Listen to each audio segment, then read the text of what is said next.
This is a true life story. Please listen to the end. It was just yesterday I walked into my neighbor's house. The door was open. I entered in and called on her and saw her in the sitting room, sitting down, and she was crying.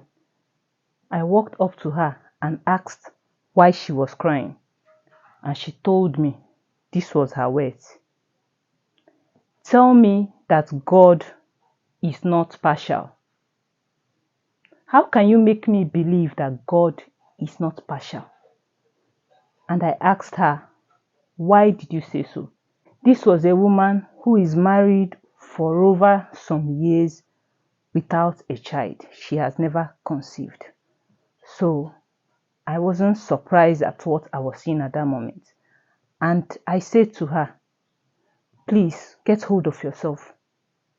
You don't have that right to say that God is partial. God is not partial. Everyone has his right timing. She was so bitter. She was crying and she told me, I've been asking God for a child, just one child, for some years now. And God blessed Davido with twins. Will you tell me that God is not partial? It seems like some people are the apple of God's eyes. Tell me that God is not partial.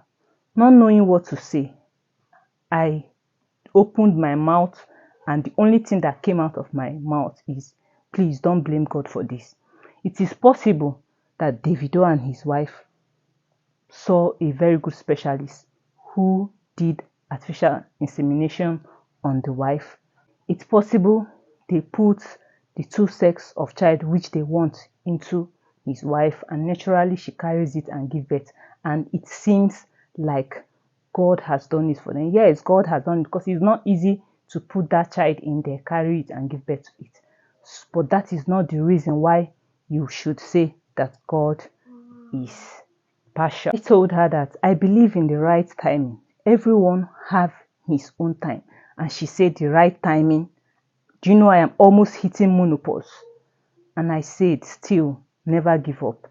That time told her, instead of blaming God, why not pray for more increase? Why not pray for more money? Because I feel your limitation is money. Because if you have enough money, you can go for an artificial insemination and have your baby fixed, carry your baby and give birth. This is how someone's blessing can become a torture to others. Not necessarily because that person is an enemy, no, but because that person is lacking that which you have, and that person become unnecessarily envious or jealous. If you ask me if that feeling is right, yes, that feeling is right. It is something you cannot beat. That feeling is a natural feeling when things are not working normally in your life, when things are not working the way it's supposed to. Sometimes you look at other people's life that have that which you want.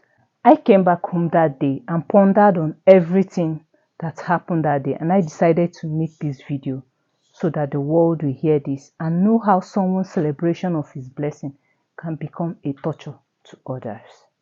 Thanks for listening. It's your one and only Realist Prissy, the moving horse.